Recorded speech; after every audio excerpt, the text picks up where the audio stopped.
Hello everyone, मेरा नाम है आलोक वाजपेयी। मैं आप सभी का स्वागत करता हूं आपके अपने चैनल एसपीएन स्टडी पर।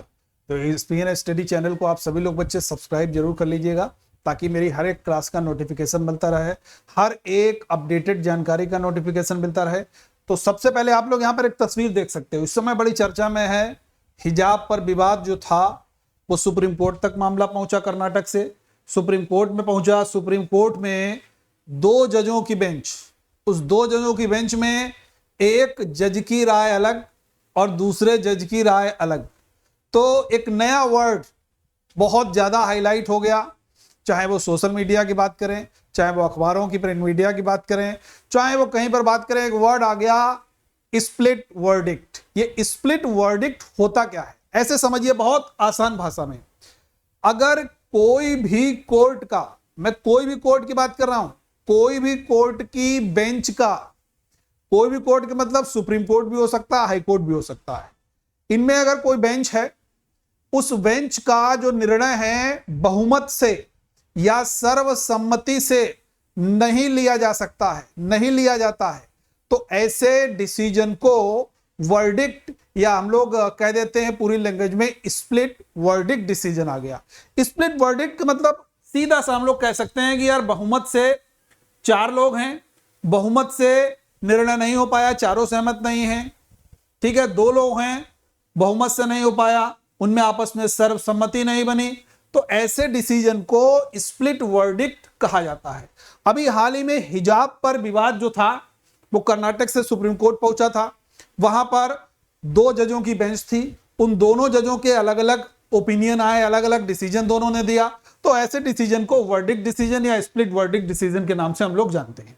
अब यहां पर समझोगे तो मैंने एक बात कही कि स्प्लिट वर्डिक्ट डिसीजन एक ही कंडीशन में होगा जब किसी भी बेंच में जजों की संख्या सम है।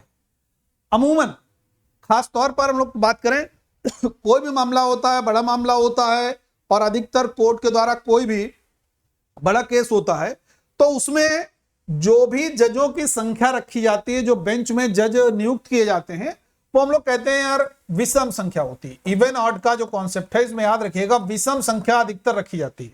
लेकिन अधिकतर आपका बहुत बार ऐसा होता है कि जो डिवीजन बन जाता है वो भाई सम का भी बन जाता है, डिवीजन बेंच। और इस मामले में जो सुप्रीम कोर्ट के पास में जो ये हिजाब वाला मामला पहुंचा, तो उसमें दो जजों का बेंच थी, एक जज की राय अलग, दूसरे जज की राय अलग हो गई। अब ये तो मामला जो है वो सर्वसम्मत से हो नहीं पाया, तो हमारे एक बात समझ में आ गई कि भाई विषम में तो मामला जो है वो चार एक तरफ होंगे या तीन एक तरफ होंगे, सात हैं। तो इसीलिए अमूमन क्या होता है, ज्यादातर बड़े मामलों में जो बेंच गठित की जाती है वो इवन नंबर होता है, हम लोग कहते हैं ना ऑड नंबर का होता है। जैसे विषम संख्या होती है, जैसे हम लोग बातचीत करते हैं कि भाई तीन रख दिए गए, पांच जज रखे गए, सात जज रखे गए, नौ जज रखे गए, तो ऐसे बेंच में जजेस होते हैं, ठीक है। लेकिन यहां पर दो जज थे, तो हमेशा याद रखिएगा वर्डिक्ट डिसीजन तभी आएगा जब उस बेंच में जजों की संख्या सम संख्या होगी। इतनी बात सबको समझ में आ गई। तो एक बात बहुत मोटा मोटी एक लाइन में अगर कोई कहे यूपीएससी में 50 शब्द में लिखवाने को आ जाए, तो आप सीधे सीधे लिख सकते हो, किसी भी कोर्ट की बेंच के द्वारा जब भी कोई निर्णय सर्वसम्मति से या बहुमत से नहीं लिया जा पाता है, उसमें दोनों जजों की राय या कह सकते हैं बराबर जज विभाजित हो जाते हैं, यानी कि अपनी अपनी राय अलग अलग देते हैं, तो ऐसे डिसीजन को हम लोग वर्डिक्ट डिसीजन या स्प्लिट वर्डिक्ट डिसीजन के नाम से जानते हैं। ऐसा आप लिख दोगे, आपको बिल्कुल 90 से 100% के बीच में अंक मिलेंगे। ठीक है, याद रखना ये बात। अब यहां पर एक बात यह निकल के आती है कि जब ऐसा मामला हो जाए, जैसे भाई हिजाब वाला तो बड़ा मामला है, अब ऐसा मामला अगर हो जाए तो भाई दोनों की राय अलग अलग निकल के आ गई, ठीक है।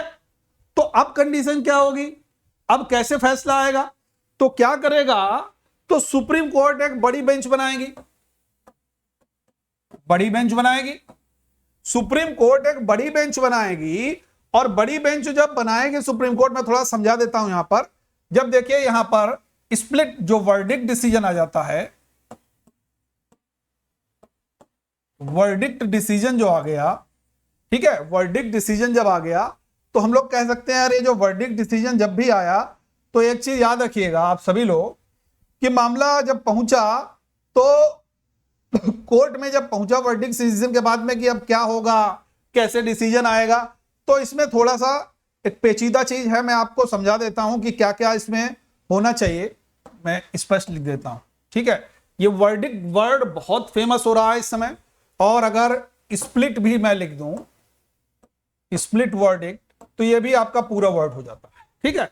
तो ऐसे समझ लोगे, ये हमेशा डिसीजन आएगा सम संख्या, जब जजों की संख्या जो है वो सम होगी किसी भी बेंच में, तभी ये डिसीजन आएगा।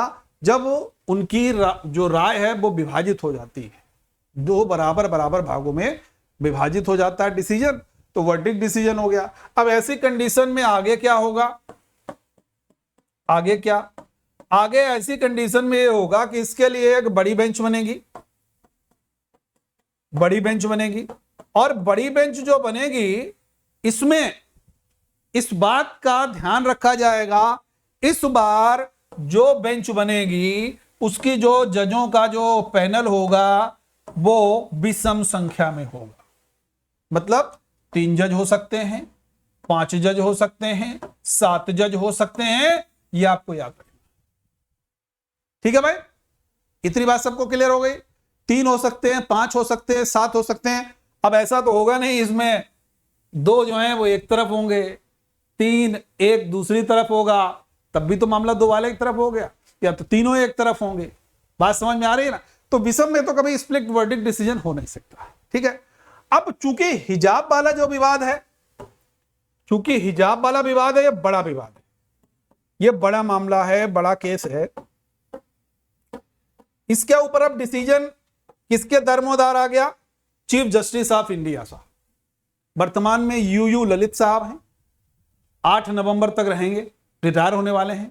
इसके बाद में मैंने बताया था DY चंद्रचूड़ साहब आ जाएंगे, 9 नवंबर से वो अपना कार्यभार ग्रहण करेंगे। तो ये अपना एक विशेषाधिकार होता है CJI के पास में, उसको पावर ऑफ रोस्टर भी बोलते हैं। तो जो विशेषाधिकार होगा, इस विशेषाधिकार के तहत सारे चीजों को, ये पूरा का पूरा जब से ये हिजाब विवाद शुरू हुआ है, कर्नाटक हाई कोर्ट वाला मामला डिसीजन देखा जाएगा, सुप्रीम कोर्ट के जजेस का डिसीजन देखा जाएगा, उसके बाद में इन साहब के ऊपर सारी चीजें आ गई। ये सब चीजों का अध्ययन करने के बाद में अपने विशेषाधिकार का प्रयोग करते हुए ये डिसीजन देंगे। तो ये हमने आपके साथ में एक स्प्लिट वर्डिक्ट डिसीजन रखा अबाउट हिजाब विवाद। तो जो हिजाब विवाद था उसी को लेकर के बड़ा विद्यार्थी कंफ्यूज थे कि सर मेरे समझ में नहीं आ रहा कि सर स्प्लिट वर्डिक्ट होता क्या। बहुत आसान भाषा में मैंने आपको बता दिया, अब कभी भी गलती मत करना। तो ऐसे शॉर्ट वीडियोस हम आपके लिए लाते रहेंगे जो बहुत चर्चा में होते हैं। आप लोगों को अगर अच्छी लगी हो मेरी जानकारी तो हमारे चैनल को भाई सब्सक्राइब जरूर कीजिए अधिक से अधिक, और सेशन को शेयर कीजिए, और जो भी विद्यार्थी हैं उनको भी कहिए कि भैया बढ़िया से एकदम यहाँ पर जुड़ते रहें, और हमारी सारी लाइव क्लासेस का आप लोग शेड्यूल जरूर देखिए। थैंक यू एवरीवन, जय हिंद।